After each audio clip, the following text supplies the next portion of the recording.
దేశంలోనే మొట్టమొదటిసారిగా విశాఖ రైల్వే స్టేషన్లో హ్యూమనాయిడ్ రోబో పోలీసును విధుల్లోకి తీసుకున్నారు. RPF IG Alok Bohra, DRM Lalit Bohra చేతుల మీదుగా ఈ రోబో పోలీసును ఆవిష్కరించారు.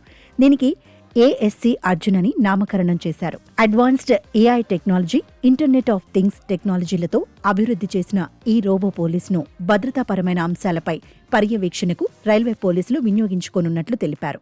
కాగా ఈ రోబో పోలీస్ నిత్యం రైల్వే స్టేషన్లో పహారా కాస్తుంది. అనుమానితులు, చొరబాటుదారులను గుర్తిస్తుంది. తరచూ దొంగతనాలకు పాల్పడేవారిని అనుమానితుల ఫోటోలు తీసి విశ్లేషిస్తుంది. హిందీ, ఆంగ్ల భాషల్లో ప్రయాణికులను అప్రమత్తం చేస్తుంది. ఈ రోబో పోలీస్ ఫేస్ రికగ్నిషన్ సిస్టమ్ను ఉపయోగించి అనుమానితులను గుర్తిస్తుంది. ఐఓటీ ఆధారిత అలర్టుల ద్వారా ఆర్పీఎఫ్ పోలీసులను తక్షణమే అప్రమత్తం చేస్తుంది. ఏఐ సాయంతో ప్రయాణికుల సాంద్రతను విశ్లేషించి స్టేషన్ రద్దీగా మారకుండా నివారించడంలో సహాయపడుతుంది. రద్దీ ఎక్కువగా ఉన్న సమయాల్లో అలర్టులు పంపించి భద్రతా సిబ్బందిని అప్రమత్తం చేస్తుంది.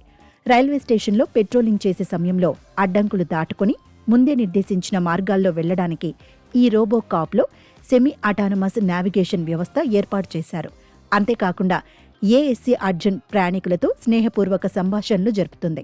ప్రయాణికులకు నమస్తే, ఆర్పీఎఫ్ పోలీసులు వస్తే సెల్యూట్ కూడా చేస్తుంది. Robot actually implemented for the security purpose అండి. సో మనం ఏంటంటే ఒక ఫ్రేమ్వర్క్ని తయారు చేసుకున్నాం, సేఫ్టీ, సెక్యూరిటీ, సెమీ ఆటోనమస్ అని. ఈ 3 భాగాలు చెప్పిన ఈ రోబోట్ ఆటోమేటిక్గా డిటెక్షన్ అనేది చేయడం మొదలు పడుతుంది అనమాట.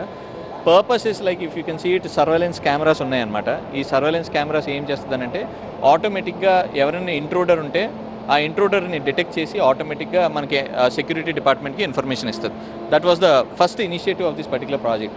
సెకండ్ మోస్ట్ ఇంపార్టెంట్ థింగ్ ఏంటంటే safety wise human safety is also very very important. So robot ముందు ఒక మనిషి ఉన్నారు అనుకోండి, ఆ మనిషిని ఆటోమేటిక్గా మనం ఏం చేయొచ్చానంటే డిటెక్ట్ చేసుకొని ఆటోమేటిక్గా రైట్ వెళ్ళాలా లెఫ్ట్ వెళ్ళాలా అనేది అదంతా నిర్ణయించుకొని ఆటోమేటిక్గా ముందుకెళ్తుంది. ఇది ఒక semi autonomous Andro humanoid robot అని చెప్పుకోవచ్చు. సో ఇది ఏం చేస్తుందనంటే హ్యూమన్ ఏదైతే చేస్తాడో అలాంటి మిమిక్స్ని ఆటోమేటిక్గా గెస్టర్స్ని చేసి పెడుతుంది. So that will be automatically reprogrammed into this one.